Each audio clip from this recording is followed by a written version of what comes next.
So how are you, sir? Thank you so much for taking the time out to come on.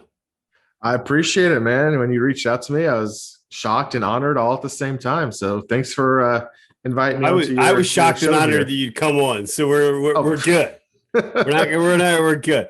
So no, seriously, I really appreciate you taking the time out of your day. I know you got kids and everybody's got a life. So Yeah, really and they take up that. pretty much all of it. So You got to drug them. That's the best way to get them in bed. ooh, drug them. NyQuil. No, by that I mean works well. Benadryl because they have allergies. Oh, right, allergies. Right. I've been giving them Sudafed. That's why I've been doing wrong. That definitely is the wrong answer. Full disclosure: fun. I do not drug my kids. In case anyone's watching, yes, that's right. If any of the 4 people that follow my channel are watching, we did not drug his kids. It was all a joke. No black choppers. No naturally falling asleep up there right now. They're natural. It's natural. Natural. So why don't you tell everybody about your channel and where you're from? What do you ride? Sure. So my channel is Chopperfett, and so obviously the "fet" in the name means I'm a Star Wars nerd, geek, whatever you want to call me. So what I basically started doing with my 2009 Dyna lowrider is I started adding Boba Fett style pieces to it. Started with a horn cover and then a points cover. Then I even did a custom engraved derby cover of a mythosaur, which if you nerds are out there know what that is, cool for you. But I kind of went from there. So it was like the bike used to be what was Chopperfett. That was the name of the bike. And then I decided, well, let me get into this YouTube thing, but I really don't have a good name for myself. So just kind of stole the name from the bike, and that became the channel's name. And for a while, that's what I went as, was Chopperfett. And then over time, introduced my more personal side. I did the face reveal at 100 subscribers, and Brett was born again. So, but now I've been doing it for about a year and a half now. So we're just hit 750 subscribers. So very honored that happened. Awesome. If you guys want to go check out the 750 subscriber giveaway, I am giving away a $100 e-certificate to Cycle Gear. You can go buy whatever you want. Go buy part of a new helmet, unless you buy built, which you can buy probably like 2 helmets of those. Go with those helmets. If you look in back there, that's the first helmet I ever got, was a built helmet. Okay. Orange and black to match the bike, of course. So because you've got quite the helmet collection going, sir. I might be an addict. It's not an addict, it's safety. 3, 4, 5, 6. That one's not mine. 7 plus 2. I think 9 or 10 is where I'm at now. Okay. And here's the fun thing about it, though. I use all of them. I don't just there's some channels that will, they'll buy like a collector's edition and just put it on the wall. No, I actually use my helmets. So like the lane splitters, I use those during the summertime because they let in a ton of air. The shoeis are my comfort ride. So if I want to just sit back and relax, drowns out a lot of the noise. The rurocs are my new motovlog helmet, which I know kind of typical of the motovlogging community is ruroc, but one, they didn't really sponsor me. So I just wanted to give them a shot to see what all the fuzz was about on those. So what are your thoughts on that? Because I won't lie, every time I open up Instagram or YouTube, I feel like I'm the old man rocking the shoei, like I'm an OG. I love shoei. What shoei do you run? My last year's motovlog setup was at RFSR, so entry line shoei. Okay. I run a RF 1200 as well, which they said that's more for a crotch rocket leaned over, but I actually find it very comfortable on my particular dyna anyway. I rock a GT Air, the first edition. That's my quiet helmet. I bought that one secondhand for like $200, and I give everything a very good go over before I actually give them the cash for it. But it's like, dude, this is in great shape. Are you sure? 200? He's like, yeah. I'm like, sweet. So put that on. It just drowns out almost all the noise possible.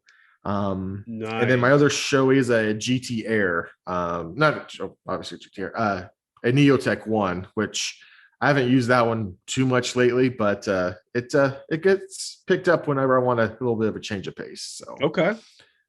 Yeah, I have an RF. I moved to a just moved to a 1200. I had it out for the second time today. And that's a different helmet. It is. You can get ruined. I had a Schubert when I first started riding, because everyone needs to spend Schubert money on a helmet just once and then drop it. But that's either, yeah, you get spoiled with helmets quick. And, and I always thought it's like, oh, I only nearly need like one helmet, two helmets, but then it's like, well, man, that's good. Then I start looking on Facebook Marketplace, like, yeah, look at that price. Yeah, like the RFSR, the blue one, it was brand new for $200 because someone had won it. They didn't ride a motorcycle, so they shipped it to me for free from Arkansas. $200 for a brand new shoei. So, oh wow, yeah. I mean, people always say to be hesitant as far as what you buy online and stuff like that, but if you can find the right honest person, you can find some scores on the Facebook Marketplace. It should probably be banned. It's hard too, because when you buy a helmet, right, it all seems really good. You look it up online and you try it out, and then if you don't like it, what do you do with it, right? Because I don't imagine there's a huge market for used helmets, right? It's certainly smaller than I would assume jackets are. Yeah, because jackets don't expire really. Helmets kind of do. I don't necessarily believe in the 5-year rule per se. If it's used for a solid 5 years, yes, I do believe it does deteriorate over time. But when people say it's got maybe 10 rides in it, it's not going to break down after 10 rides. Like, as far as the quality and the safety of it go, personal opinion, don't quote me on that either. I don't know if that's true or not, but I have no problem putting my helmet or my head inside of those type of helmets. And but as far as what I do with them, if I don't like them, I try to sell them. I usually, if I get a good enough deal, I usually can get 50 to 75% of my money back, and I apply it towards the next one. But luckily, as you can tell, if I have 10, so I haven't really been selling any lately. So it's let's see, there's 7 days in a week, so you have some extra. That makes sense. It's perfect sense. Some days there's 2 rides, it's motorcycle math. It makes total sense. I mean, for every different Dixon flannel or every different motorcycle you ride, you have to have a different helmet. It's just that simple. That's fair. Now, is it only helmets, or do you have? So I have a glove addiction, and that's. Ooh, yeah. I don't have a glove addiction. I have 3 pairs. I have a mesh, a winter glove, and a heated winter glove. Okay.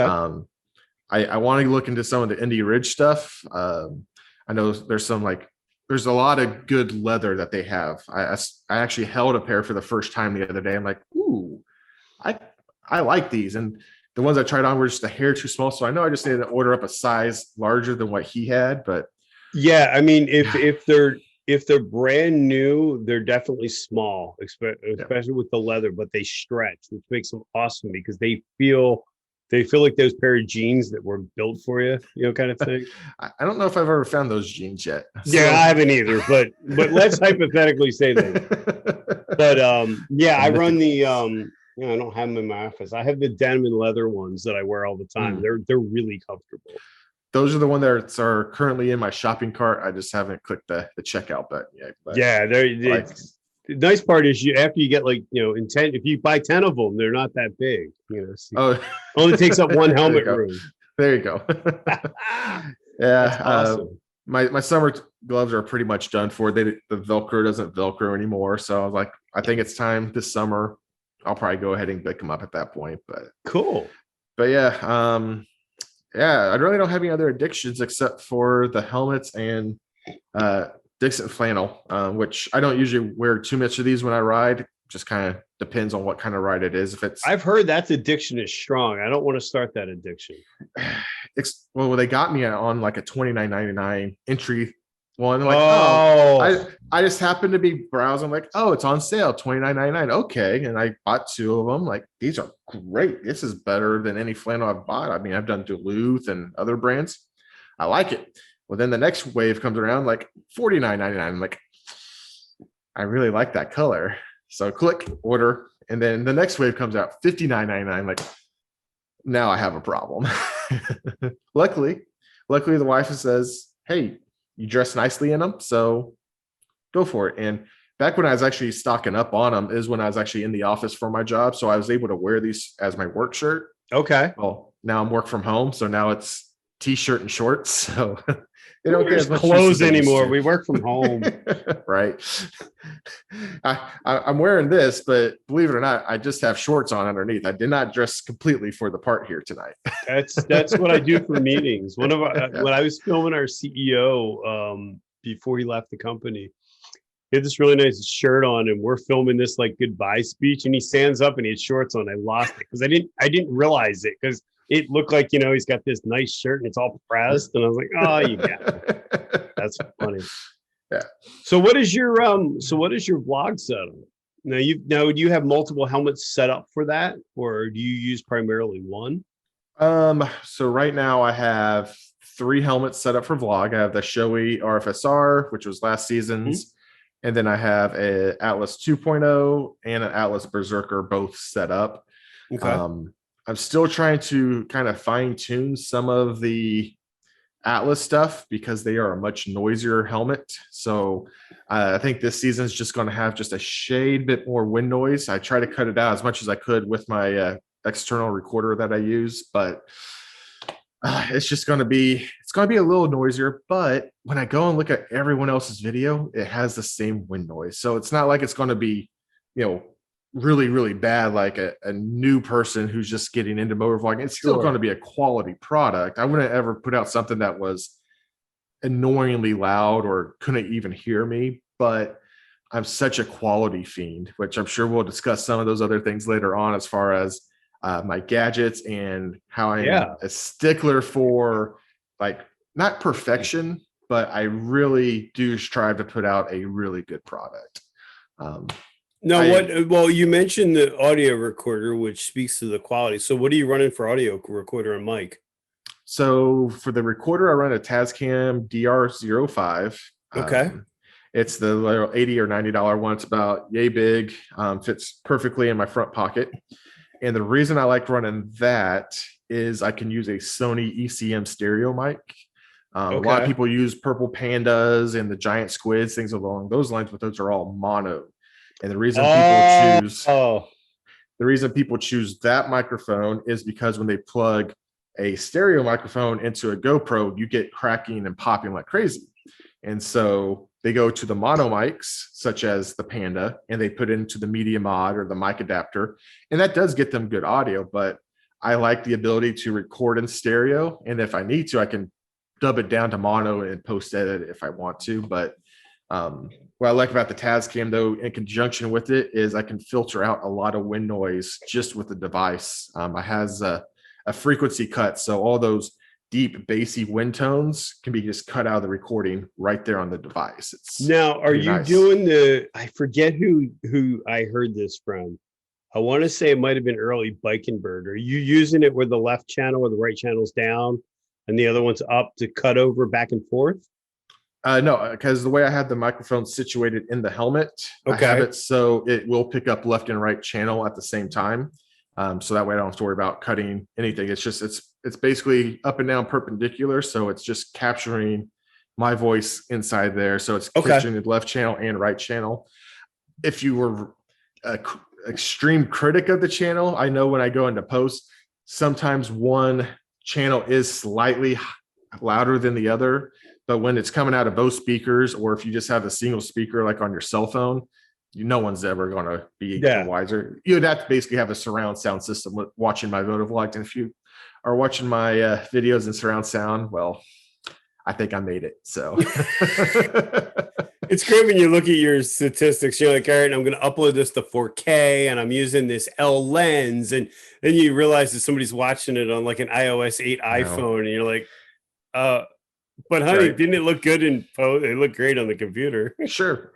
And that's the thing. Like, a lot of people will just run 1080p. I don't. I do try to do as much 4K as possible. I'm starting to learn how to use my Canon for 4K because the autofocus is terrible in 4K. Yeah. So I've learned to kind of figure out some secrets, not necessarily secrets, just actually common sense almost as far as things I should be doing with it. So basically now I just set the camera to manual focus. I go put a box or something where I'm going to be standing, set it there, and then I say, don't move from this spot. And I think my reveal video that's coming out Monday the 5th is the first one where I got the 4K perfectly down. So I'm excited to see. And I'm excited to play it. I'm excited to see it on my big screen TV if there's actually a difference or not. If there's not, well, 1080p autofocus is pretty good. So, well, yeah, and you know, this is cool because this is the first time I've ever done an RP to RP interviews. This is great.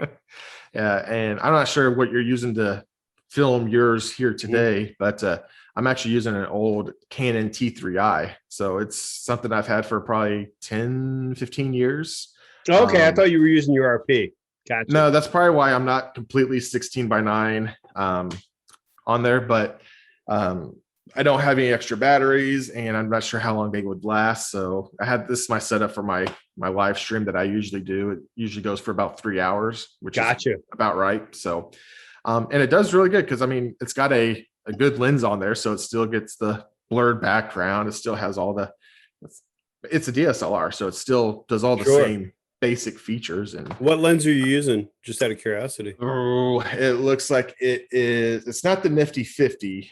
It is looks like it's the 35 mil, but okay, with the APC crop it's about a 50 mil with the crop on it. Yeah. So. And you're using the 35 in the RP, right?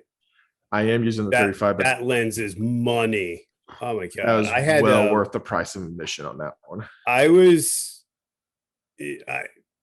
Long story short, I used to shoot professionally. I had all Canon gear in another lifetime, and when I had an M50, and that crop sensor doesn't make sense in my little brain. A 50 is supposed to be a 50. 2.8 supposed to look like 2.8. And I moved to the RP, and then I was on the fence about like, oh, but the EF lenses are so cheap. You can still get the crop. And then I started buying some of the RF lenses, and I'm like, oh, I shouldn't have started this. Yep. Those RF lenses are extremely good. I think they just released their version of a nifty 50 for it. I think it's like 199. That's what this is. Milli. Yeah. Oh, nice. This is the 51.8. Nice. And I'll tell you, the 1.8 is ridiculous. And then I have it's sitting on my desk. I have the 35 like you have. Nice. I'll tell you what, from a creator standpoint, if you can swing it, the 24-105L, the F4 is money in the bank. Like I understand it's not cheap, yes, but I would argue that for most YouTube stuff, you could do away with any other lens and just have that. Yeah. You know, it's insane. So what he's saying here is you need to get me monetized so that I can put money back into the channel. So I need you guys to come to my channel. Please, I beg you. You need to come to the channel, you subscribe, hit the bell, like it, watch all his videos 100 times, whatever it takes. Yeah. I think it was this man is living a one life lens. One life lens. You can't. You need more than one lens. I think I was talking with Bikes, Beards, and Brews the other day, and he just celebrated 3,000 views. I was like, yeah, I'm 2900 of those views. I just left it on repeat one day. So I've never done that. Never. You go to Best Buy, you start logging into computers. Oh, I should play this video. Yeah, look. Just get a bunch of different IP addresses going. We're good to go. Yeah, exactly. So you're using a GoPro 9 or an 8? I got 2.8s. Oh, 2.8s. Okay. Yep. I didn't see the need for the 9s when they came out. It's, I'm sure, a little bit better in many different ways. I think it does 5 point something K, maybe 5.4. I'm not sure what that is, but the front camera didn't really do anything for me because when I self vlog, if I do it, I'm using the Canon, so I have my flip out screen for that. I really don't want to vlog with a GoPro. Now they're perfectly fine, but for me, since I'm not really leaving the house, having a big heavy Canon is okay. Now if you're going to a bike night, it makes more sense to do it with the GoPro. but at the same time, it's just like, if you could just imagine what some of these creators do with the GoPro and they're doing their vlogs, just imagine how good they could do if they had like really good equipment to go along with it. That's the thing that you talk about, wanting to produce quality. That's the thing that gets me, right? You're like, oh, you mentioned Purple Panda or a Sony mic, and you got a recorder, and I'm looking at Zoom recorders, and I'm doing all this, and then it's like you watch somebody, and you can think of 1,000 creators that are 10,000 followers, and they're shooting it with an iPhone, and they're just absolutely killing it. Hey, now there is something to say. The iPhone can be a very capable thing. I don't know if you follow Mr. G 1965, but he does everything with just his cell phone, and it's the content though. So for me, I like to have depth of field and focus. That's where a lot of my content comes in play. I feel that's the eye-catching thing. With someone like him, he's more on the, I'm going to give you content by creating a good story. I'm not a good storyteller. I have to kind of script everything that I'm going to be telling you. So like live streams are like usually I'm kind of shooting off the cuff a lot of the time. So I'm not really sure what I'm going to be saying, but I don't even know where I'm going with that now. So, well, no, I get it. If I'm following you, it's hard because you get wrapped up in the bits and bytes, and sometimes you drop the quality, or you push the quality, and then the content's not there. There has to be that balance. Yeah. Someone pointed it out to me. I don't know which video of mine it was, but I know for a fact that I wasn't feeling motovlogging that day, but I needed to go out and film. And someone said, like, dude, your sign off, are you okay? I'm like, yeah, that's fine. And I went back and watched it again, and it's like, oh, this is kind of depressing. It's like I had no excitement, no enthusiasm. I mean, I'll usually make the mic pop in my films if I'm really having a good time with stuff. But it was just like, yep, and this is Chopperfett. See you on the next dark side, as this is the way. See ya. And that's how it ended. I was like, oh. So now what I do is I go back before I upload and I rewatch the entire video to make sure this is what I want to put out there. Okay. Kind of look through other people's eyes. I've had my wife preview some stuff before. She's usually watching, and then it's this. Yeah. I'm like, well, that's not going to help my feedback. I need you to focus. She's like, I'm not into motorcycle videos. I love my motorcycle, but I'm not into videos of them. I'm like, fair point. So you're not my target audience, is what you're saying. So, and my dad's the same way. I mean, my mom could care less what his videos look like. He's putting all this effort in, and she's like, you're just crazy. You're just a crazy old man. So I do film production or video production for work, and I sent out a video. We did this silly Christmas video with all the execs, and I sent out an email and I said, pretty much in bold letters, this is not color corrected. It's not audio corrected. It's nothing. It's just a proof, letting you see where we're at. I get back, post it. No, time out. It was not what we're doing here, people. Right. Now, and see, you bring up a good point, because like I do color grading and stuff on my footage, and how many people actually will notice that you color corrected? I mean, a lot of the cameras, like the GoPro, they do have a very good color profile for when you shoot. But that color profile for me is not something that, it might not set the mood properly for me. So like if I'm talking about a specific subject, I might want darker tones and kind of have a different ambiance to it than if I'm talking about, I don't know, unicorn farts and everything like that. I want to have, bright colors and stuff like that. So, and glitter. Yes, glitter too. Lots of glitter.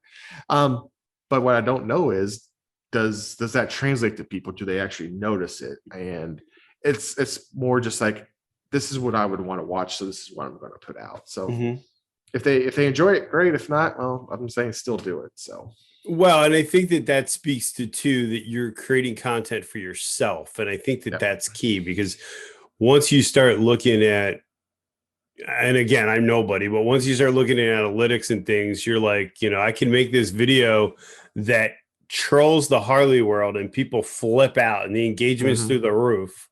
Right. or I could do a video that's heartfelt and it dies, you know? So it's like, you got to figure out what you want to do that day. I've learned to be careful of trolling. I have one video that's no longer, it's like not published anymore for public. I did a what if video for the $1 Million Bogan last part of last year. I think that you had a $1 Million Bogan video as well that went really big. And my first one was, hey, we support you. Well, about 3 weeks later, I'm like, what if he lied to us? Just a what if. I didn't say he did. I just said, what if? Oh man, I got so much backlash on that. That's like the first comment said, I'm unsubscribing. I was like, okay. I mean, I didn't say anything bad about the guy. I just said, how would you feel if a person like Bogan lied to you? That was what the subject was supposed to be. But people thought, dude, it was just like they thought I was just bashing and bashing and bashing. I was like, no, you guys are missing the point. But yeah, I've definitely since then like, okay, can this be misconstrued? Because I'm still trying to build my audience, not make them go away at this point in time. Well, so. I find it funny, and I've seen it with a gazillion creators that people will comment, and it's almost like they watch something else, and you're like. I did a video and people were like, I can't believe you treat your old lady like that. I'm like, did you see the end where she's laughing hysterical? Right. Did you see any of the other videos I've done? Like, or they watch it and they come out with this like crazy explanation of something. And you're like, did you even watch it? I've wanted to do an experiment and I haven't done it yet, but I'm thinking maybe like on one of my non-regular posting days, I want to have like a title of, what kind of fuel do you put in your bike is going to be the title. And I'm not going to talk about that at all during the video. And I might be completely different subject and see what the comments come in and say. Are they basing their comments on the title or are they basing their comments on what's actually being put out there? Because, how many people are just like, oh, it's a discussion video, move on to the next video type of thing. So I don't know. I don't know if I'll do it or not, but it's been in my head. I think sometimes that they're interesting experiments because it's amazing what people will fill in the blanks with their mind, especially when you watch the statistics of a video that say, you do a 10-minute video and its average watch time is 4 minutes. So that they're probably not watching the whole thing, but they've made up their mind. Sure. And Bogan, man, the Australians come in hard. They represent. They're no joke. Yeah. I bet his watch time is through the roof. Because that following that they have for Bogan is insane. It's kind of nice in the same way that he has built up something, his product basically, but I've learned don't mess with that crowd. Did you see that he's on Australia's Big Brother? Yeah, and that brings up my theory. So I have a theory. So here comes all my unsubscribes. That last year when all this Harley-Davidson fiasco, I'm stepping away, was him filming Big Brother. Could be. Because, usually those shows are produced 6 months, 8 months in advance before they actually go on air. So for me, the timeline might match up. And that was a perfect way to say, I can't tell you what I'm doing, but I need to disappear from social media for however long the show is. And sure. And it would, that's interesting because it would play into the, we all hope that we're that big, right? That one day you step away and people are like, oh my God, come back. But yeah, it would play into fueling what you can't do for a while. So if you had no access, you could use that to fuel. That's interesting. Yeah. Again, it's just the timing kind of works out. Again, I'm not saying it's probably all legit. Everything was probably legit. It is legit. Come back, people. Come back to me. It was legit. But no, it's just, you kind of think of those things. You think about a lot of different people. They're in our same wheelhouse as far as who we are. We're all motorcycle content creators. And so, if someone does disappear or, they kind of change up everything, you kind of wonder what is going on. I mean, not to pry like your nosy neighbor type thing, but you kind of build a bond with them, even if you don't even know who they are. So sure. Well, and I think that that's the thing with YouTube that's interesting too, is that people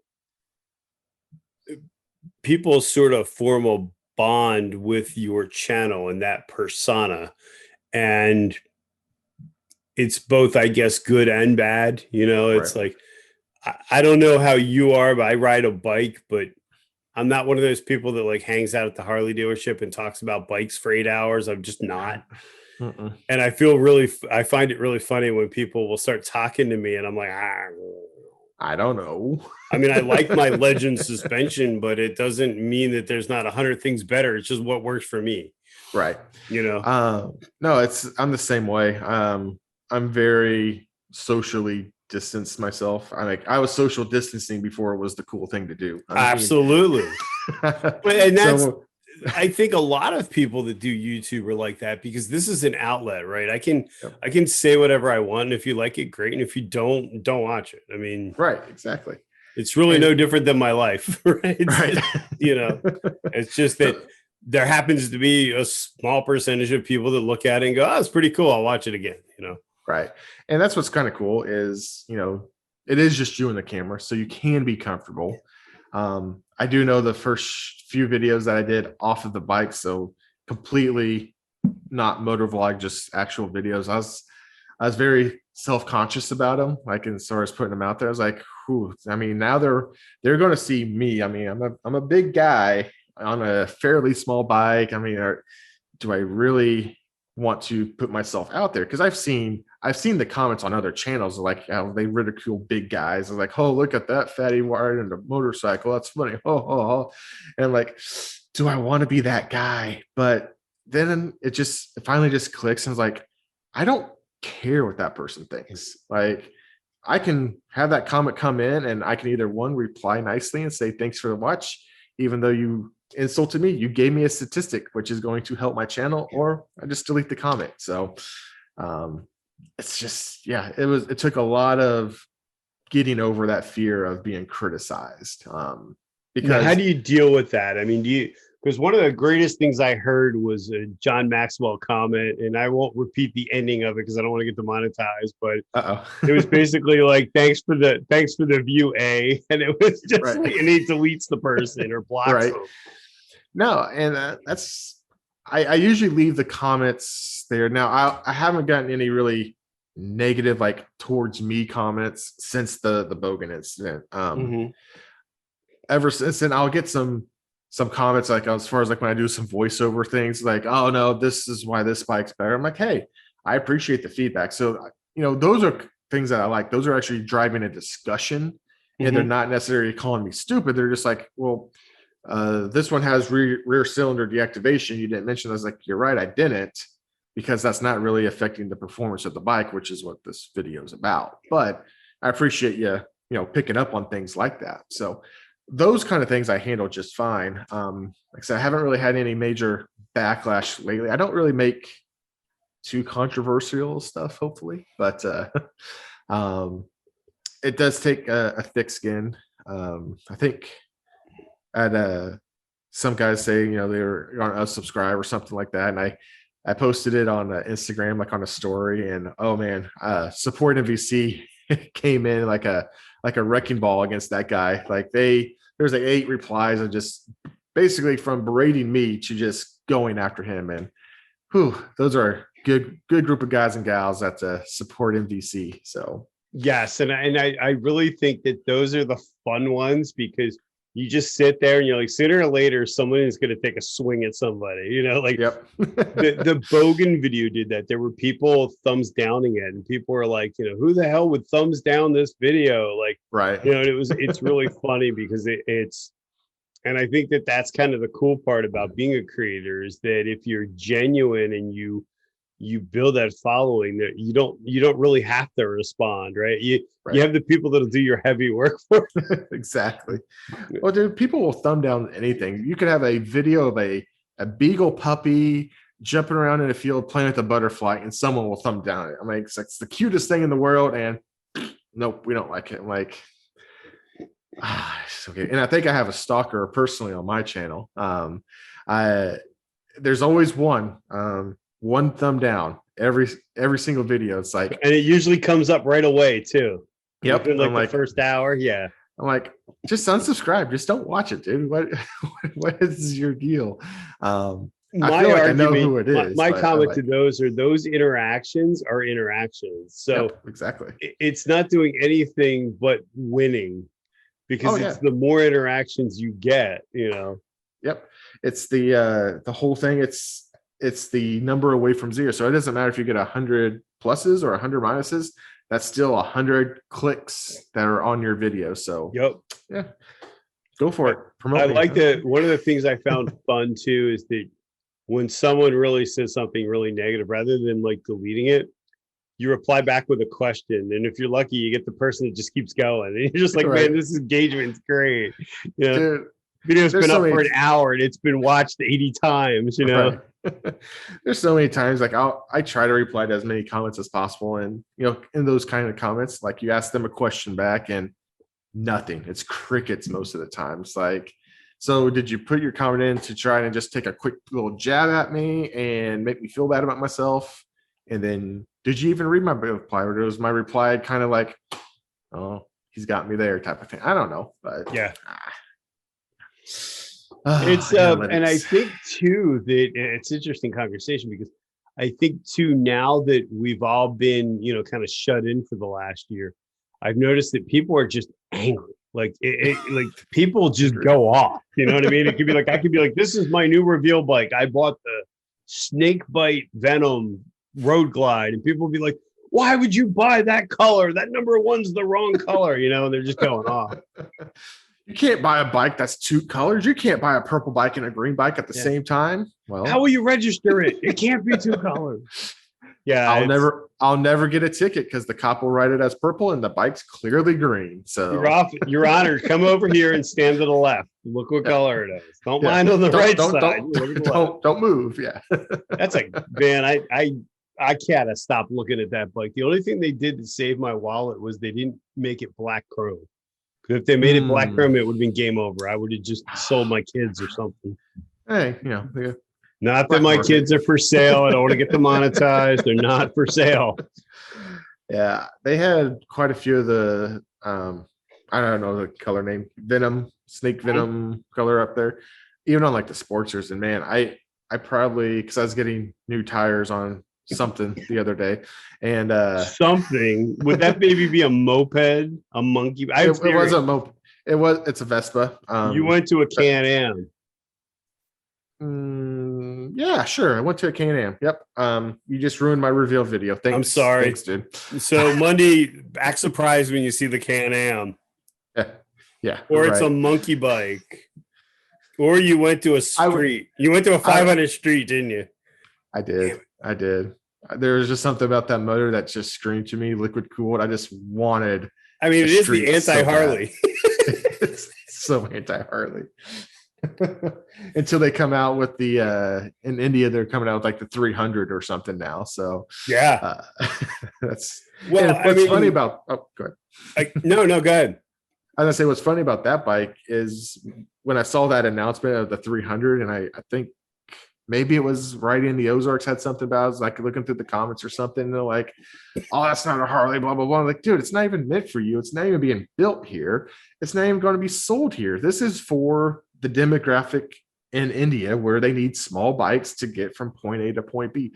Don't worry about your brand. Don't worry about them export or outsourcing the material. It's not, this is Harley-Davidson global, not Harley-Davidson US. If this were in the 50s, you wouldn't even know it happened. Exactly. This is for the people in is it Africa? They send the Super Bowl shirts of the losers, you know, they're wearing them. Oh, so yeah, people are wearing my Chiefs Super Bowl jerseys right now. Hell, you know, I mean, things happen. What are you gonna do? I do think that that's yeah, that is funny. I mean, I always joke, and it's been the joke forever. It's like, is Harley-Davidson a motorcycle company that makes t-shirts, Are they a t-shirt company that makes motorcycles? That's what my brother says. They're a clothing company that happens to sell motorcycles. So, and yeah, I used to be, I mean, I'm not sure if this can get into the view, Harley-Davidson jacket. And I used to have Harley-Davidson gloves. I was, I don't want to say fanboy of Harley-Davidson when I first started, but, I always thought, this is me being naive, I bought a Harley-Davidson. Their gloves probably are good, right? And their jackets are probably good. And they're okay, but you're paying for the name. I mean, yeah, this mesh jacket shouldn't have been more than probably $80, but it was probably 140 if I remember what I paid for it. So it's like I paid for that bar and shield, and it's like, well, I mean, the Harley tax is real. The good thing is though, if you bang out something on clearance. I mean, I bought one of it's the triple vent or whatever it is, Harley leather jacket. It's like $600. I didn't even pay, a third of that because it was on such blowout clearance. But yeah, I mean, Harley Davidson stands for $100, right? HT is $100. It doesn't matter what it is. I need new tire caps, $100. Yeah, it's like that's a $2 part. Well, you want to throw in some other stuff to make it up to $100 because we got to make quotas here today. Like, all right, sure. but look at this dealership; it's so big. We got to pay for it, right? And let so me what kind of riding do you like to install? I don't like big groups. As we kind of already talked about. Yeah, and that translates to my riding style as well. My favorite rides are when my wife and my dad, who are both local. Obviously, my wife's local, but dad's local too. So wait, your wife lives with you. Okay. Just in case. Okay. Just in case to clear that up. But I like to take just kind of like some day trips mainly. I don't think I really push the envelope more than 160, 70 miles on a day. Okay. I've been riding for 4 years. It's ever since I purchased the bike, like basically my wife gave me we had the discussions like, yeah, go ahead and buy the motorcycle.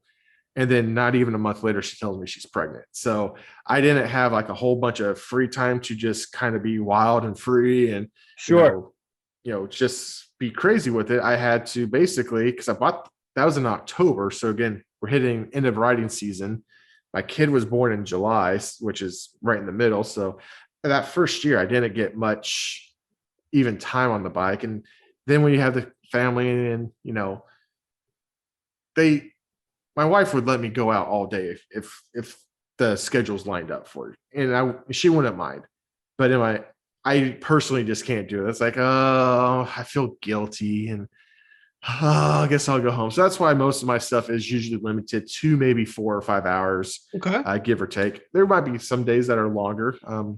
There's an all-day one that I went on with my dad up to a town about 80 miles north of here because we're trying to get our bodies ready for a little bit of a road trip type thing, which never hasn't panned out yet. But that's kind of what I prefer. We went to the Harley-Davidson dealership that has the Evel Knievel Museum in it. It's about nice. It's about a 50-mile ride, and so that was fun. We all three were able to do that, and that's what's great is my wife shares the passion. So inside the house, she understands all the helmets. She understands the parts that are coming in. She gets it. She wouldn't ever buy those things for herself, but when I put them on the bike, she's like, oh, that's a nice enhancement, or, oh, thanks for the helmet, or stuff like that. But that's really where I'm at is I like just 3 to 4 people. I have a couple other buddies who I'll ride with on occasion as well. But again, it's meeting up with them, maybe doing 70 miles with them. So, not a big road tripper yet. Hoping to get some overnights. My wife and I have done one overnight ride to the town that we got married in. So that was fun. We did that after our first kid was born. So it's been a couple of years now, actually. But it was great because it was roads we haven't been riding on, and just that's what I like to do is find a new road. But if you watch enough of my videos, I have the same route I go on quite a bit because I don't actually get far enough away from home to get new roads on film usually. So, Well, and it's hard too, because I think when you're filming, it's kind of comforting to be on those same roads because you know them Yes. and there's not this crazy surprise coming up. Right. And that is a safety thing too, because motovlogging can be distracting. Oh, absolutely. I know just the other day when my wife and I were going through a road that I actually know very well, actually. But whenever I motovlog on it, I know I go through it so much slower. It's got a lot of, sharper turns and stuff like that. Nothing crazy. It's just around a lake. But I know when I'm trying to talk and do it, I go a lot slower because she was outpacing me on her Sportster, man. So 883 Sportster, and I should be able to keep up. But nope, she's going through the turns here. I'm trying to talk like, oh, look at her go. I'm like, oh wait, shut up, Brett. You need to make this turn now. I'm like, okay. So that was a motovlog that pretty much got thrown out because I was like, it's choppy and everything like that. So, but yeah. That's funny. Now, where do you guys live? I didn't ask you that. We live outside of Kansas City. So nice. Basically, you got two Kansas Cities. You got the Missouri side and the Kansas side. I let Holler Moto run the Missouri side of Kansas City. I run the Kansas side. There's that guy Walterific, but he's only got like 2 or 3 followers. So yeah, I mean, I've never even heard of that guy. But no, I want to meet up with like Holler Motor this year at some point in time. We've always said, dude, we need a ride. But when you hear Kansas City, it's actually, with it being 2 cities, it's probably going to be 50 minutes just to meet up and then ride on top of it. So for me, again, not having all the time in the world, it makes that a little bit more difficult. So, and it's interesting too. It doesn't take long before you start meeting people from everywhere. Right. And then it's like, all right, well, how much time do I really have? Yeah, it's crazy the amount of people who I've met just through doing this YouTube thing. I mean, you got Doyle down in Georgia, and don't get mad if I don't name you here. You got like Ty in Tennessee, you got 508 Dyna up in the Northeast, Black Phoenix. I mean, you got people all over, and it's people like me. It's like they share a passion for motorcycles or spiders or what have you, and they also share a passion for putting that onto film. And what's great about it is I never actually have to really physically talk to them. I can send them messages on Instagram or stuff along those lines, and that's perfect for a person such as myself to communicate. But I feel like if I was to meet them in person, kind of like I'm meeting you here today, actually, this is for the first time meeting you. We're having a very good conversation. I could put past the shyness and everything for the quote unquote gig, I guess. But yes, no, I get it. But I'm not a very good conversation starter. And if we were to meet in like real life, I'd be like just sitting here with my beer, waiting for the question to be asked to me. Yep, still waiting. Nope, I'm just this guy. Just don't worry about me. So. I think that the bike is interesting because I've probably told this story before, but it's great. So I was in Philly where I used to work, and I was in for a job interview. I'm wearing a suit. I'm there like 3 hours before the interview because that's just who I am. And I'm walking around and I find all these motorcycles parked like at some random spot. So I'm just looking at bikes. And this guy pulls up on this Chinese knockoff scooter, starts talking to me. 45 minutes goes by. He's still talking to me. And he looks at me and he goes, "You're in a suit. What do you do?" I said, "Oh, I work in IT and I'm applying for this job across the street." I said, do you work in the city? He's like, "Oh yeah, I'm a lawyer in a major law firm." And then he just keeps talking about his scooter. And I thought it was like the coolest thing. Like I'm the same way. I don't necessarily like go out of my way to talk to people, but if you have a bike, I'll talk to you. Yeah. I remember a time my dad and I, we had been riding a little bit of time. So we pulled into like a Walgreens parking lot just to take a stretch. Guy in a truck pulls up, and usually it's my dad's bike that will get the attention. His Fat Boy. I mean, it's chromed out. It's the looker. I mean, people see a Dyna, it looks like a Dyna, but usually his bike gets the attention. It's them that they want to talk to him about that bike. Sure. Well, this dude rolled up. He's like, "Dude, I haven't seen any club style bikes in this part of the town." And he started talking to me. I'm like, "What do I do?" talking to me. I was like, Dad, he's talking to me. Get a selfie quick. My bike's cool. Mine's cool. But no. But no, that was a very weird time. I mean, it was just a guy who, appreciated bikes, and I was like, yeah, it was weird kind of trying to talk up my motorcycle to him. Like, he's like, because he was generally like, what have you done to it? I'm like, well, how much time you got? Because the mod list is a mile long. But let me just whip out this paperwork. Yeah. Look at all the dollar signs. Oh boy. You should have been like, and make sure you hit that subscribe button, give it a like. More than you can afford, pal. Ferrari.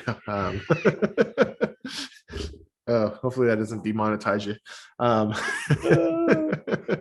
But no, it's good. I haven't actually been recognized from the channel yet in my local ministry. Again, I don't put myself out there very much. So I think if I did more of the bike cruises and stuff like that, that would probably actually help the channel, but just seems like a lot of work. The problem with social events is there's people. If there was no people there, might be okay. Well, that's pretty much what last year was. So I always feel like I've gone to a couple bike nights and I always feel like a complete imposter. Right. And I roll up and I'm like, yeah, I still think, it's just funny. I've always felt that way. I'm like, I don't fit in with these people. And again, I don't, whatever you guys do on your own when you ride, that's your thing. I do enjoy my beers. I love my beer, but I find it weird that like a bike night says, hey, come by, we have free beer. I'm like, that's just a terrible thing to advertise. I mean, it's great if you want to have one or two and it gets our system great, but we all know there's not everyone can limit themselves and then still ride or drive home. And that's one of the things I have a problem with bike nights, like at my local dealership. So I don't go to them because, one, I know there's going to be probably a ton of cops around there, which whatever. And then two, I don't want to, I'm just not that scene, I guess. And again, I don't mind the scene. Like, again, if that's what you like and that's what you do, that's great. It's not for me personally. So, well, and it's got to be hard, right? You're a dad, so when you get that ride time, you want to ride. I mean, that's what we found, is that when we ride, it's like a hold my beer ride, right? Maybe not all the time, but we went to Pittsburgh for lunch and came back. It was like 730 miles because we were bored. It's what we wanted to do.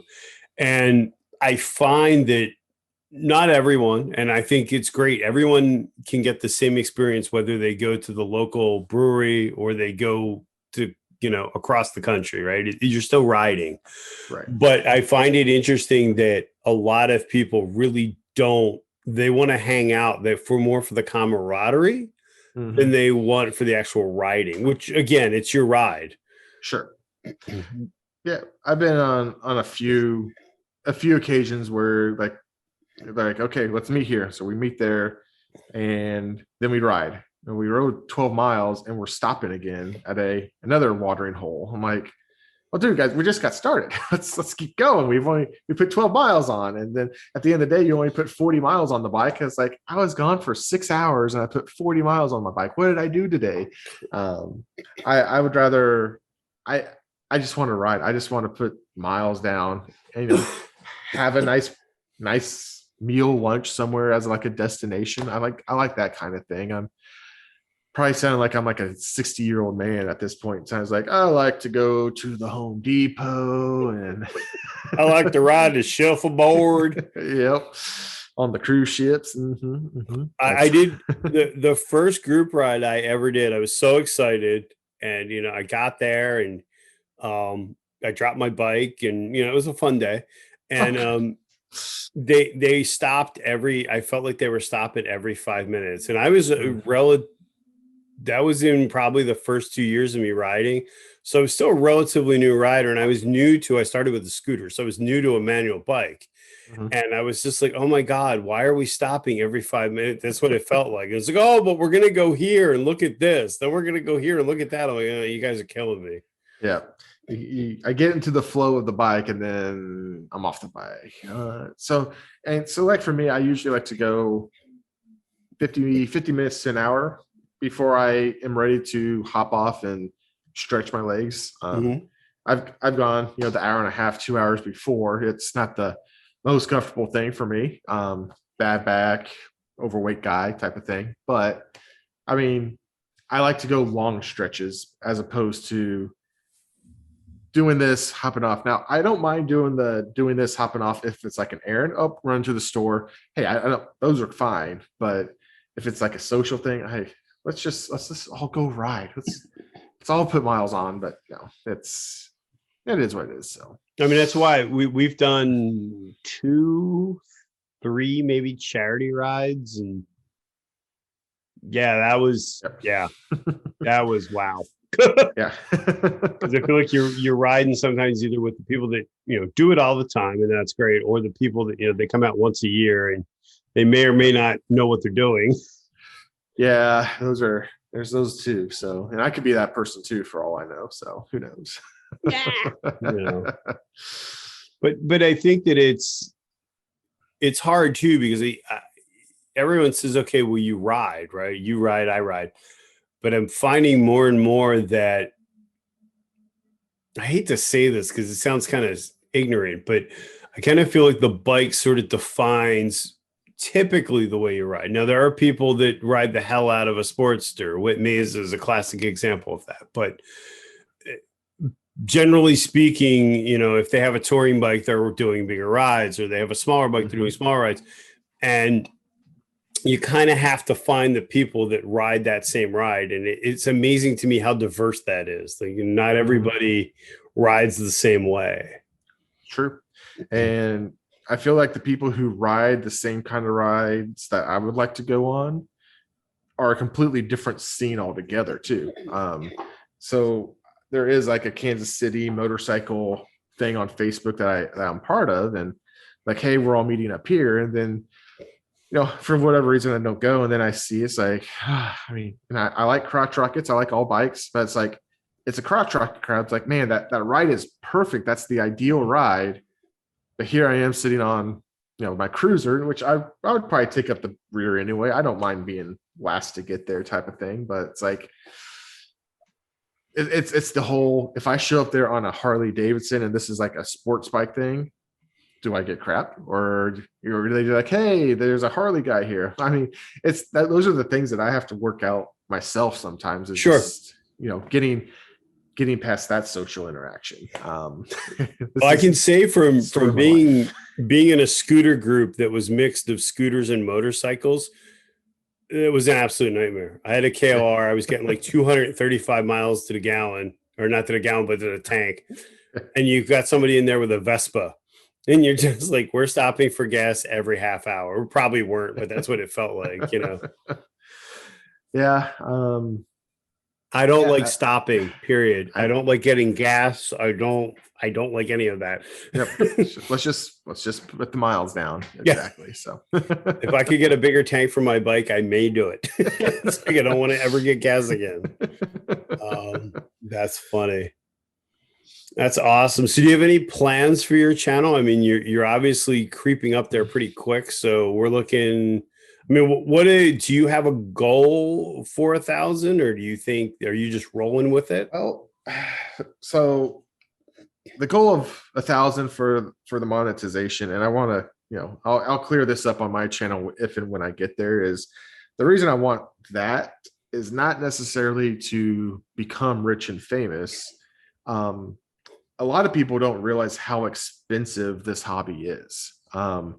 You got $400 GoPros. You got 2 of them. There's $800. You got helmet. I mean, that's excessive, I know, but still, one helmet, that's $400. So, we need to send you to helmet rehab.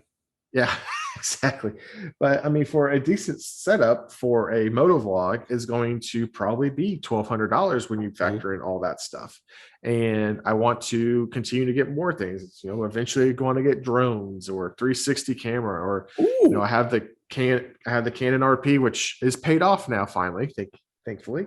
But it's all expense. And when you're, again, going back to family, you're a father of two, you feel like, do I need to be buying this? Like, Yeah. before kids, I had no qualms about buying anything. Now I'm like, should I be dropping money like this? And yeah, we make a fair wage, at least here. So I would never buy something for the bike and make my kids starve or anything like that. So if child services is watching this video, my kids do eat very We're well. gonna get a lot of phone calls when this drops.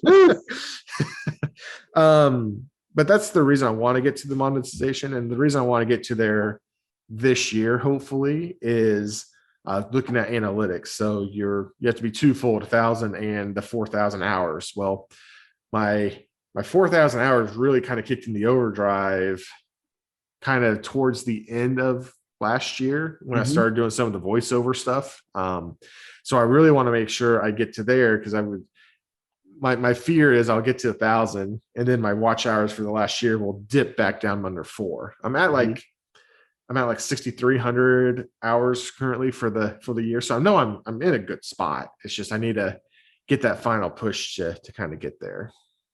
Awesome. Yeah. Yeah. Well, and I think that too, as a creator, there's a little bit of a recognition that you got there. I mean, you know what I mean? That you got there, you've separated from you're no longer a new channel, if you will. That's exactly it. Cause I think I was replying to Black Phoenix. He posted something on the giveaway video today. And it's like, I feel like when I get to 1,000, I can actually relax a little bit, because right now I'm all about analytics, trying to figure out what's going to work, what's going to bring in views, what's going to bring in subscribers. And once I can get to that point, because once you get to that point, you're good to go for pretty much ever. They don't actually usually backtrack too often.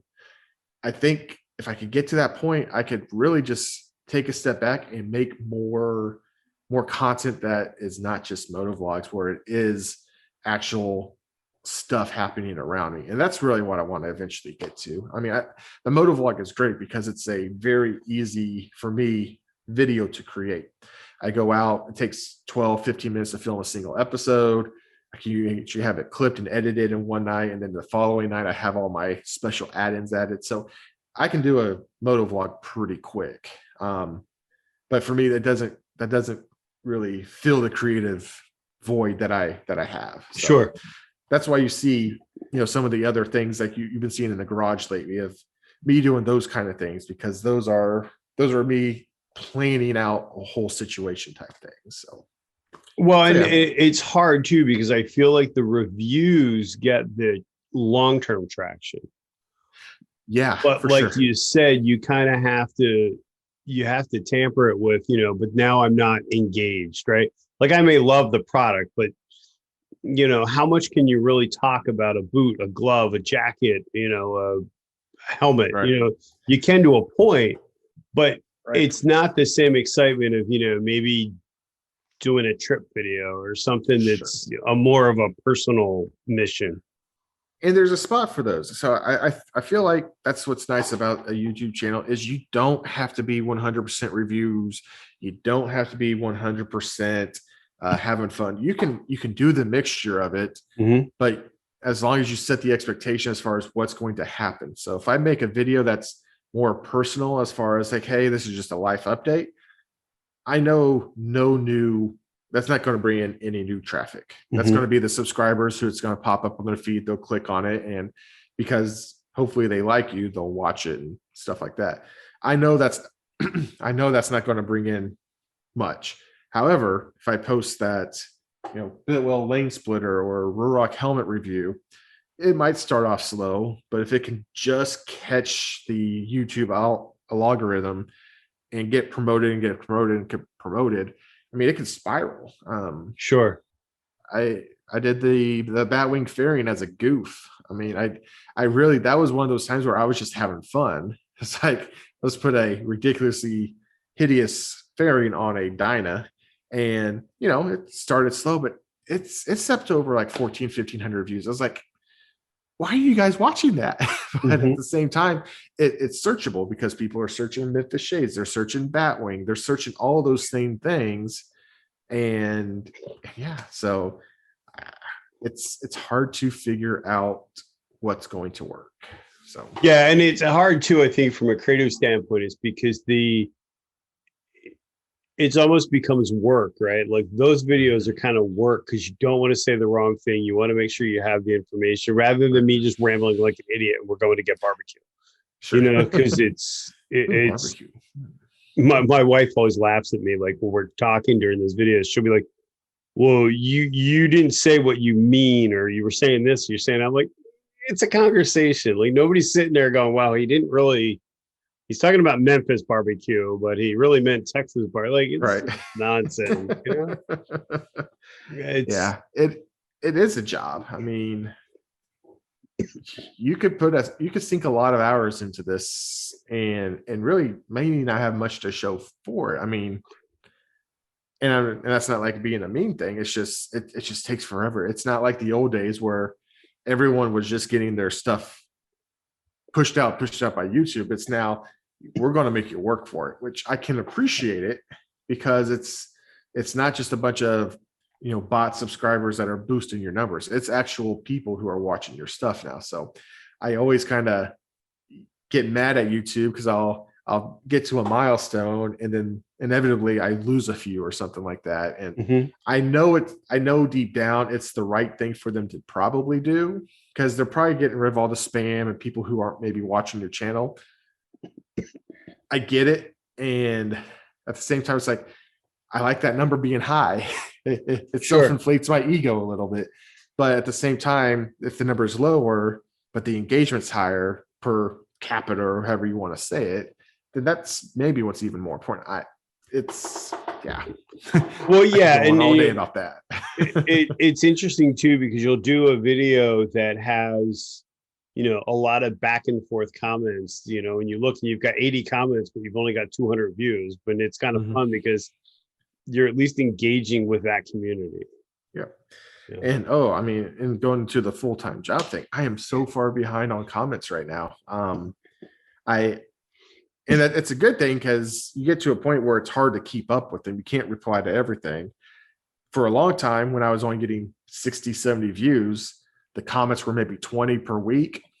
I could handle that. But now that the views are starting to get to 150 and then the comments are getting up to 40 or 50 before you even start replying, it's a lot more time to, I could be editing, I could be filming, I could be doing stuff with my family. There's a lot of other things besides the comments, but sure. But still, that those comments are what's engaging your target audience at the same time. It's a catch-22. Well, and it's like line. You said too, and I've seen this with a fair amount of people that I'm personally friendly with that are creators. You go, okay, well, Bry has an RP. I want to go out and buy a mirrorless camera because that's what all the bigger YouTubes are using, or Peter McKinnon's using, or what have you. Right. And then you realize that your editing time your production time just went through the roof because, as you said, now you have to use manual focus, or you're shooting in 4K, or you've got a narrow depth of field, or that it's focusing, and it becomes a lot of work. Yeah, especially when you produce a 15-minute video and you realize that you have 12 hours into it. You're like, am I drunk? Like, what am I doing here? Well, then, especially if you start looking into like actual cinematography, because you said you did film. Yeah, I was a sports photographer. You were that person. I shot photojournalism. Sports photographer. Yeah. So, like, about like the rule of thirds, like how that kind of works with the grid and everything. I just started using rule of thirds on my off the bike videos, and man, does it make a big difference. Like, instead of like, because right now I know on this video I'm centered right in the camera and you're centered right in the camera, but for those off the bike videos, when like it's like this, it has all this over here, which kind of catches your eye and it makes it much more interesting, much more interesting shot type of thing. So I've been trying to do stuff like that, and that's the reason I had to switch to 4K, is because when I would shoot, I would have to crop to get to that rule of thirds, and then I'm really downgrading the quality to like 720p. But if I shoot in 4K, at worst, I'm downgrading to no less than 1080p when it's being posted. So it keeps the quality up. Sure. Instead of getting What do all you grainy. what do you edit in? What do I edit in? I use Filmora, Wondershare Filmora 10 Okay. or whatever it is.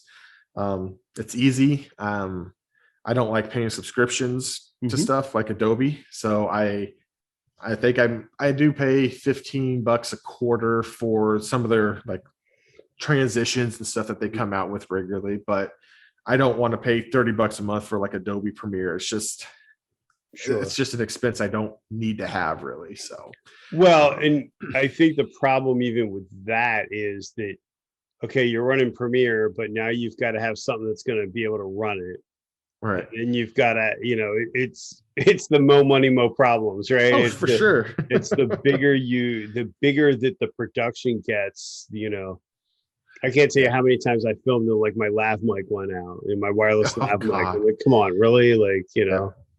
I mean, well, microphones, that's the reason I switched from GoPro audio to this external recorder, is because I know when I'm starting that video, I can see the spikes in that the audio is being picked up. So I know it's good to go. There are so many times like the media mod, I would plug into the back of that when I did run the Panda. I'd get home and I'd just get wind noise because it was using an external mic instead of what I plugged in. And if you plug it in, it's supposed to automatically switch over, but there's no way to check it before you actually really. Well, that's actually a good question. So how are you syncing in Filmora? How are you syncing your audio track? There you go. Yep. You're doing the triple clap, the advanced one. Oh, actually, I do a triple clap and then a final clap. It's the final clap that I actually sync off of. Okay. The three claps give me the spikes to find the audio spikes, and then I use the last one. So basically, when I get close to that last clap, I just start going keyframe by keyframe until the compute or the audio from the file, whether it's the audio file or the video, has the very first part of the clap sound. Okay. And so it could be off a micro little bit, but if you're talking 1 or 2 frames on a 24 per frame second setting type thing, it's not going to be noticed, especially when your visor's down for the most part. So but yeah, that's how I do it. So basically I end up muting the audio from the video and plugging in the external once it's synced up and edit it that way.